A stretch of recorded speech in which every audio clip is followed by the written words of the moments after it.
Hello and welcome to another episode of Mike and Dave's Hi-Fi Riff.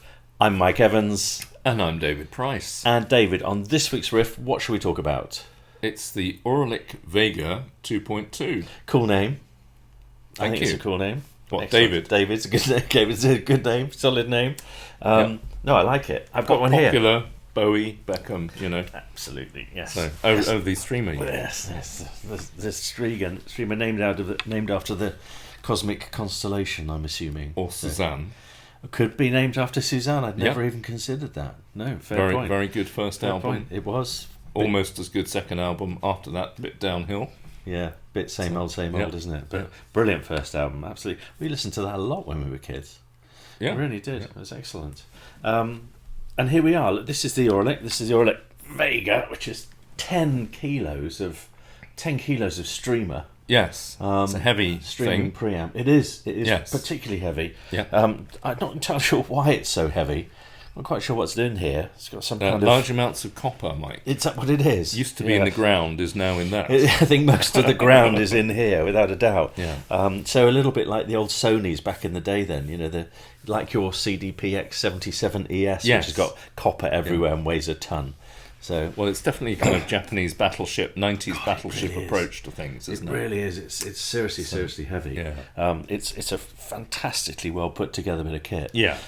We reviewed an Auralic in one of our very, very early riffs.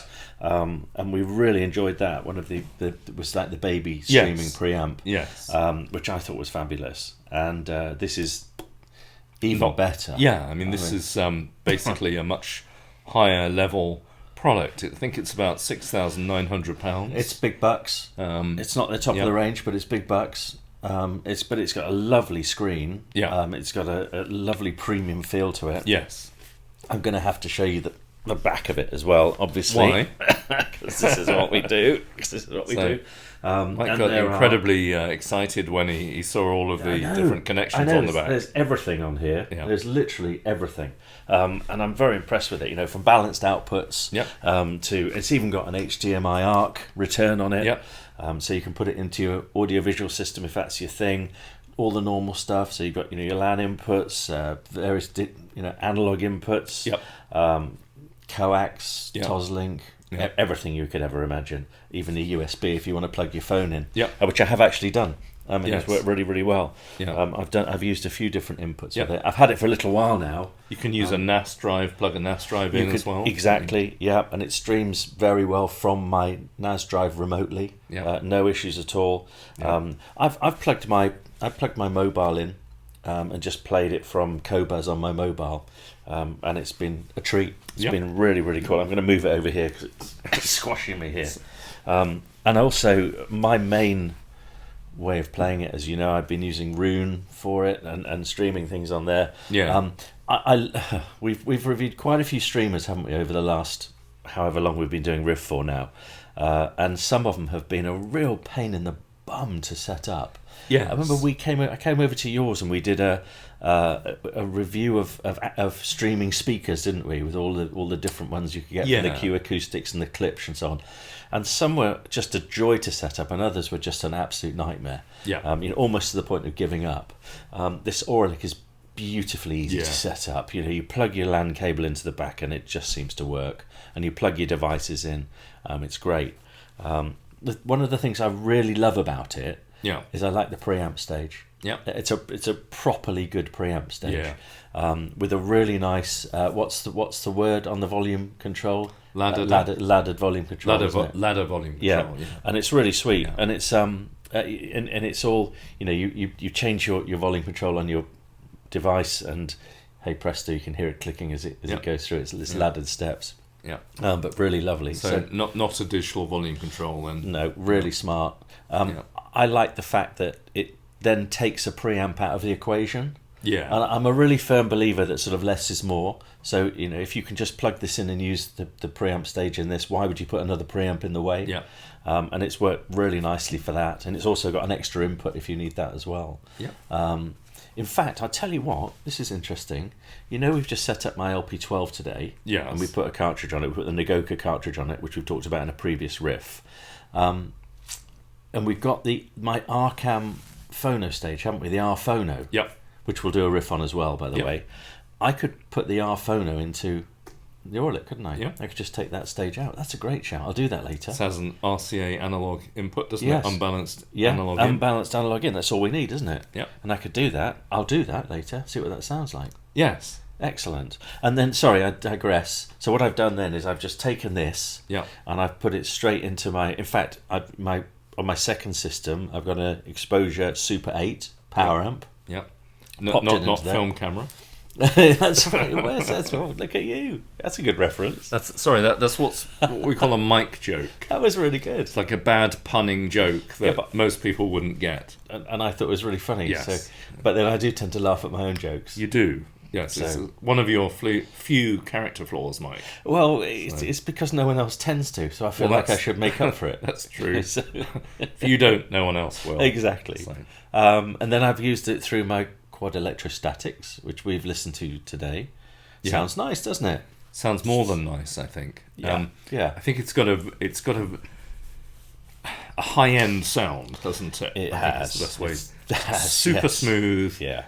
Super detailed, kind of almost silky, isn't it? It really is. With lots of air and space and three-dimensionality. It's really hard to work out what it does wrong. It is. It just seems to be very, very accomplished. Yeah. I really like the Aries, which was the less expensive one which we reviewed, and the Vega has taken it to another level. To be honest, and it's a grown-up hi-fi product, isn't it? It's a properly grown-up streamer.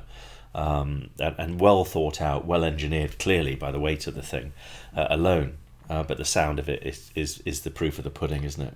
Absolutely. So I think in some ways, because the Auralics, all of them actually have a lovely build quality. They feel really silky and very sort of expensive, don't they? Even the cheaper ones. Yes, yeah. And even compared to like the Lumen DAC that we did, which is a very nicely made, put together, so it's about £2,000-ish, I think. That's right. Yeah. The kind of roughly equivalent Auralics feels even more premium. Yeah. Yeah, it does. So when you get to this, then you're sort of you're in the territory of, in terms of the smoothness of finish and the feel of the controls and so on, the quality of the display. You're in sort of almost DCS territory, I think. I agree. In terms of the way the thing looks and feels, and so there is a tendency to think, oh well, that's just like a sort of super snazzy, fancy thing that probably doesn't sound very good, but it does. It really does. Yeah. It's really cool. In fact, it's funny you should say that because I didn't know it was arriving. You'd arranged for it to come to my house. And I saw the old postman trying to, struggling with this massive box, thinking, what on earth is that?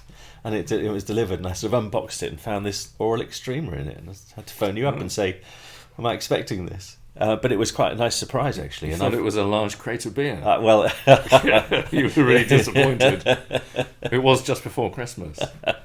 If I'd had a large crate of beer delivered, I wouldn't have phoned you up to see if it had come from you. No. It's only because it's hi-fi, I knew it was from you. So anyway, it was a lovely surprise, and it's been plugged into my system ever since.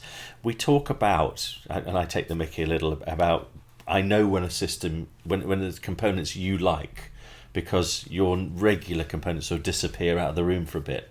A classic example was your NS1000s, and they disappeared when the Kerr acoustic speakers turned up, for example.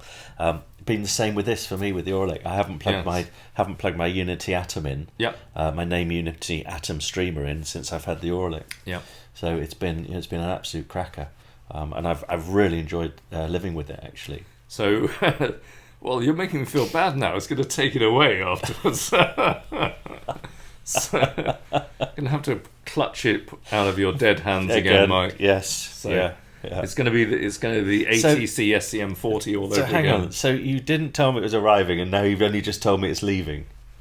Yeah, well, maybe I have to have a rethink. But anyway, it looks like I'm not going to be doing any high-end streaming for a while now. Now you made that passionate on-camera I can lend you a Name Unity Atom for a little while if you like. So actually, it's a very nice streamer. It is. I have to say, it's a very good streamer. Yeah. But I would say this is better. The Auralic's better. I'm afraid it's an awful lot better. Yeah, it's really good. But look, you'd expect it. The name's nowhere near the same price, and you can tell it's nowhere near the same build quality. The Auralic's just fantastic, and it's a quite hard one to quantify as well, because if you said, what are the main fundamental differences between the two, actually they're both very accomplished streamers. They both do their job really, really well, but just the Auralic doesn't really have any faults at all. You listen to it. It's really detailed. It presents the music in a very lovely way. It's incredibly precise. Yeah. Do you know what I mean by that? Yeah. It's it times really, really well. It seems to sort of start and stop on the instruments. Just so it's almost like it is like a mathematical device. It's like a supercomputer. For hi-fi. I think it's got a very translucent sound. It's very, very open. Yeah. Very detailed. Very three-dimensional, and it's like the usual kind of mask or fuzz or fog or whatever that you get in front of most streamers has gone. Totally. And you can, in a way, you say it's kind of mathematical sound. There's certainly a kind of cerebral thing of listening to it in the way that it kind of unpacks and unpeels every mix. It really does. In front of you, and you can see, you can sort of hear the exact location of every instrument, and all the different effects and so on. And it is kind of quite a sort of, it's an intellectual thing in that way, but the other side of that is that it's not the world's most emotional sounding thing. I don't think sort of many streamers really are they? I mean, when we listened to do you remember the Lin streamer which we reviewed, which was, to be fair, was like 30 grand. I thought that was quite sensational. That was very, sort of emotional connection there. I agree. But I think otherwise it's really hard to find that from any streamer. I think the Lin was definitely more musical, more emotionally engaging, but obviously, 4 or 5 times the price. Yeah, absolutely. So we listened to some interesting stuff, didn't we? So we listened to some Kraftwerk. Yeah. Actually, your Kraftwerk 2000 song. Expo 2000. Expo 2000. I hadn't heard before. I thought it was excellent. Sounded really cool. Tour de France. We listened to that as well, which again, a bit of a classic. Listened to Tubeway Army. Yes. Our Friends Electric. Yes. That wasn't too bad either. We were saying that's quite an interesting song because it's sort of a hybrid between digital and analog. So it's sort of analog backing band, analog recording. Yes. For sort of very much sort of a digital performer in Gary Newman. Absolutely. So you've got the rock drum backing, haven't you? Yeah. Like OMD had at one point. Yes. Yeah. With a real drum kit. Yeah. In their early days, with just kind of synthesizers taking the lead instead of guitars. Yes. And I can't help great track. This is quite similar to that. It's because it's got that sort of, they even call it their fusion technology, don't they? So they've got a really lovely sort of analog output stage and this analog volume control and all of these lovely things. And then they're using lots of their clever stuff to bypass lots of things that are actually happening within the DAC, aren't they? So they've got, for example, the clocking and they've got custom clocking and various kind of filtering and DSP stuff, which are all kind of custom Auralic code, I guess you could call it. Yes. With standard with a high quality ESS DAC doing the absolute sort of central number crunching. Yes. Yeah. But basically not.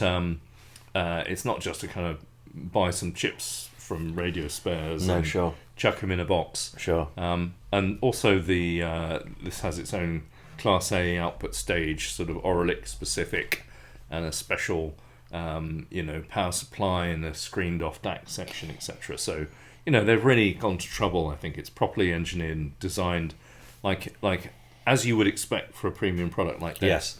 Yes. And there's no stone unturned as well. It'll play pretty much every file type you can possibly throw at it.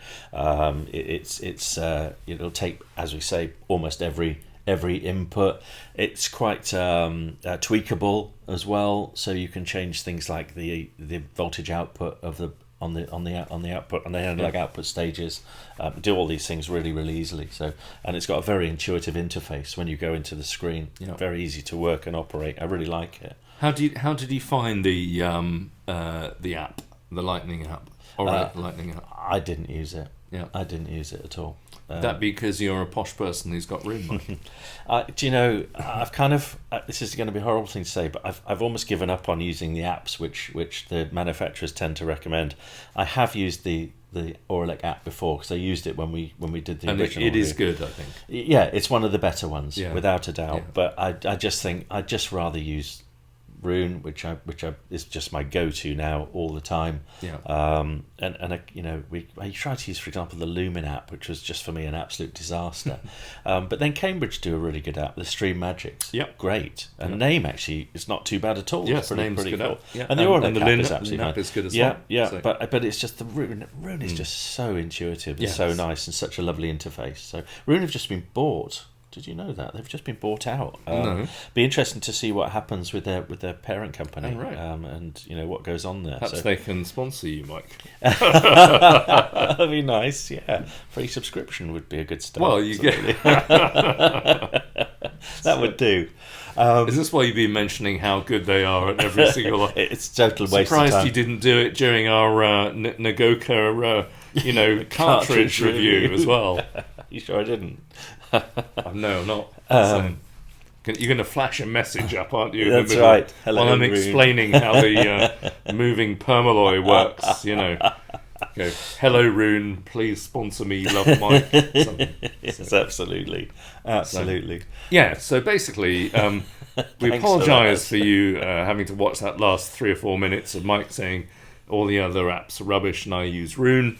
But if you don't use Rune, I think the Lightning app, the Lightning DS app with Auralic is still very good. Yeah, and also, you can, as I say, I just plugged my mobile phone into it at one point, into the USB, and it worked really, really well. Yeah. I didn't try the HDMI stuff. It's not quite my bag, but I'm sure it would be terrific with that as well. If Rune were doing it, it would be, would Okay, I get it.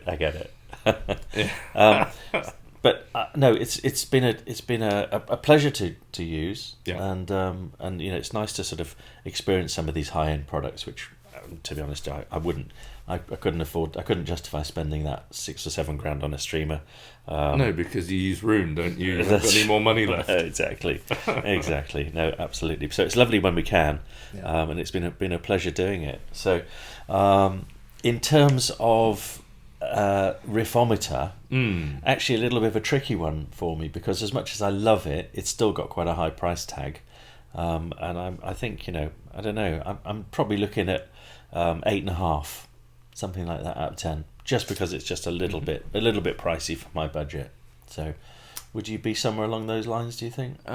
I think I'd be going, well, I know what you mean. I mean, I'm kind of tempted for a 9 because it's just very hard to mark down on anything, really. I know, I get it. I get it. Given we all know it's a very expensive streamer, most of us won't be, spending that much money on a streamer ever, unlike Mike, who's got Rune. Did I mention you got Rune? So I'm really glad I started this now. So, but with the kind of notwithstanding the high price, I struggle to see anything really doing an awful lot better at that price. I mean, I've heard better streamers, but they've been a lot more expensive. Crazy money. Yeah, I mean, sort of DCS Bartok and above, but that's almost twice the price. Yes. So it's kind of hard to mark things like this for value, but I think I'll be generous and give it a 9. Okay, well look, I'll tell you what, it's got such a good app that Mike was never.